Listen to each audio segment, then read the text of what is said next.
as regular watchers of my channel know, I'm in the process of designing a board game at the moment, and in my game there's some RPG style battle maps. So I've been starting to teach myself how to make these, and I've had varied results. Some of my efforts have been pretty realistic. Oh, excuse me, sheep. And other ones have been sort of very obviously CGI'd. So I thought what I'd do tonight, seeing as I live in the middle of the Peak District in England, is I'd take a little bit of a walk out and try and learn from the natural landscapes, because this kind of rugged wilderness is exactly what I'm trying to capture. So I'm going to stop on a few things and try and compare them to my battle maps and see if I can learn from nature. Okay, so I've made it up to the first little plateau on this hill, and the first comment I want to make is a mistake that I think I'm keep making about the way grass is laid down, particularly when I'm using a combination of Map Forge, some seamless textures that I made, and Photoshop. So if you notice, it's not all the same kind of grass. I think one thing that I'm particularly guilty of doing, and I'll splice some footage in here, is I've just learned how to make seamless textures, and it seems to be the magic formula for me. I'm using it again and again, and lots of blank grass texture, uniform. But actually, if you look, I've got this short stuff down here, probably clipped by this character here. Got some sort of wiry sort of sea grass. Tell I'm not a gardener. We've got these little tufts here, and actually when you look down lower into the valley, you know, you're not seeing this homogeneous green mass. If you look here, it's a mixture of light greens with darks, different textures. You can see the tufts, and there's a few scattered trees.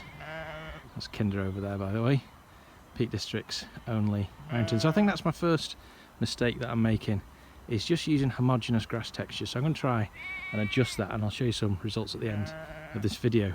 So my next little journey is to follow the sun up to the top of this little outcrop here, and we'll have a look at some of the mistakes I think I'm making with rocks.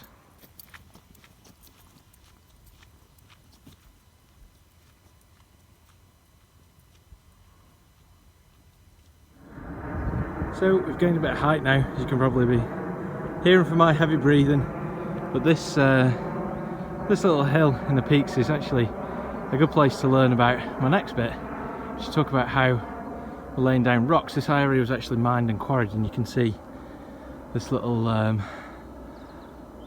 lift long abandoned.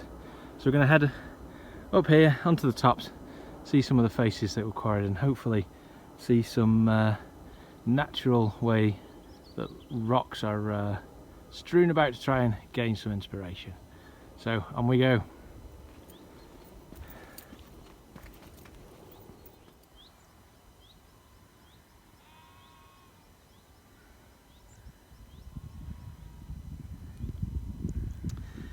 So here we have an entrance to a mine section.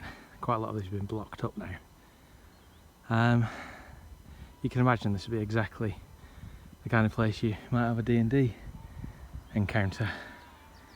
Got to trek up the hill here, a thin entrance, with no way in or out other than down here.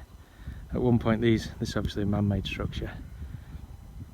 Look at the way the rocks are arranged in patches. Quite often you'll see decals, particularly some of the ones from Textured up there, and you think that's not a natural way that things could form, but actually sometimes things aren't formed but left by the action of man or creature. Beautiful sunset starting to take place now, but my final point is just looking down the valley and just getting a bit of an idea about how trees are clustered, particularly down here in this section here. The lone tree over here are fairly few and far between. They tend to be clustered together in little natural areas of woodland, and again something that I'm certainly guilty of, especially as an amateur, with just bought my first set of art assets, is I tend to use the same type of tree again and again, just duplicate. But actually, if you look across this landscape, there's very few homogeneous groups of trees. It's quite a varied affair with lots of different heights, sizes, leaf shapes. Some are sort of less foliated, if that's a word, they've got less leaves on them. All of them are really quite bushy, and yeah, I think that's something that I definitely need to work on. Instead of just having a single type of tree duplicated again and again, vary the height, create some texture, and use different types of trees, because in the real world this sort of monocrop of single tree types is fairly rare. So sun really starting to set now, so it's time for me to put what I've learnt into practice and start creating a map using the 3 things that I've really picked up from this walk. The textures of grass, the non-homogeneous trees, and the fact that rocks are rarely just plonked on the surface, but generally have this kind of thing with an overgrowing. So stay tuned, I'm going to create some artwork in Photoshop, and you can give us some feedback, tell me what you think. If you've got any tips for me, I'd love to hear them.